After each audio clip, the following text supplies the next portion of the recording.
안녕하세요. 오늘은 오줌 싸는 아이, 그리고 밥을 잘 안 먹는 아이에 대해서 알아보도록 하겠습니다. 어릴 때 가끔 오줌을 싸는 경우가 있었을 겁니다. 자다 보면 나도 모르게 이불이 젖어 있는 경우, 이불의 지도를 그린다 하죠. 그것도 체질하고 관련이 있습니다. 오장육부 중에서 간이 약하면, 간은 우리 몸의 근육을 주관하는데 그 근육 중에 하나가 관략근입니다.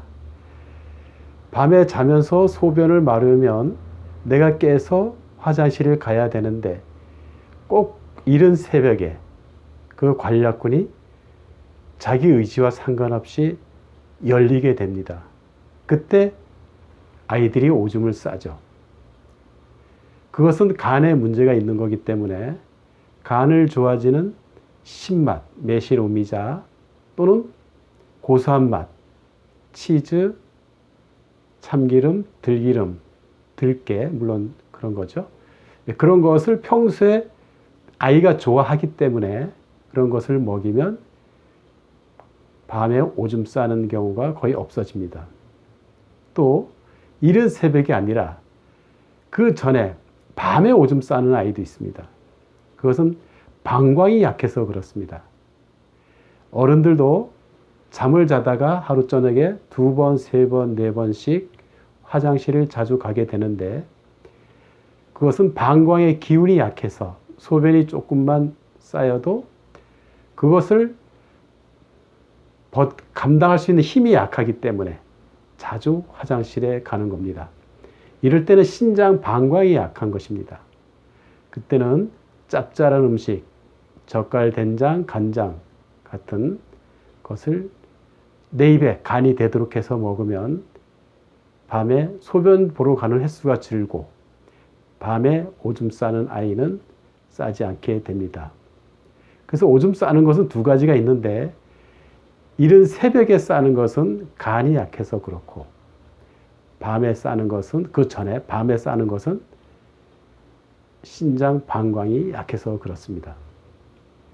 아이들이 밥을 잘 안 먹는 경우가 있죠. 특히 아침마다 밥을 안 먹기 때문에 전쟁이 일어난다고 전쟁이 일어날 수도 있죠. 이것도 역시 체질하고 관련이 있는데 간하고 관련이 있습니다.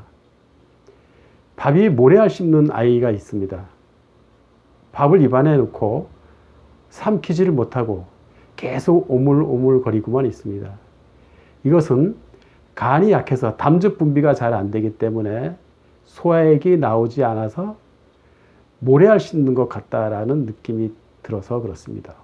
어른들도 밥이 모래알 씹는 것 같다라고 하는데 그게 바로 간의 기운이 약해서 그렇습니다. 그때는 아까 말씀드린 대로 비타민C나 매실차나 오미자차 같은 것 또는 고소한 것, 음식을 찾아서 먹게 되면 간의 기운이 좋아지면서 밥을 먹게 됩니다. 아이들도 고기가 좋다고 무조건 먹이는 것이 아니라 아이가 어떠한 반찬을 좋아하는지 보고 그 반찬을 위주로 먹게 되면 특히 간이 약한 아이는 신맛 나는 것을 좋아하니까 그쪽 계통의 음식을 주면 그걸 먹고 밥을 먹게 됩니다. 또 밥을 안 먹는 경우가 또 한 가지는 신장 방광이 약해서 그럴 수도 있습니다. 밥을 먹으려면 청개구리 마냥 무조건 싫어, 반대만 하는 경우입니다. 물론 어른들도 그럴 수 있죠. 뭘 하자고 하면 무조건 반대를 먼저 하는 사람이 있죠. 역시 신장 방광을 좋아지게 하는 음식은 짭짤한 음식이라 했습니다. 우리가 너무 싱겁게만 먹으면 신장 방광이 약해져서 자기 성격까지도 뇌사를 부정적으로 반대를 위한 반대를 할 수도 있습니다. 내 입에 간이 되게 적절하게 먹는 것이 바람직하다고 생각됩니다. 그래서 아침마다 밥을 안 먹는 아이하고 싸우지 말고 아이가 좋아하는 것을 먼저 먹어서 담즙 분비가 되면 스스로 군침이 돌고 밥을 먹게 됩니다. 오늘은 오줌 싸는 아이와 밥을 잘 먹지 않는 아이에 대해서 말씀드렸습니다. 감사합니다.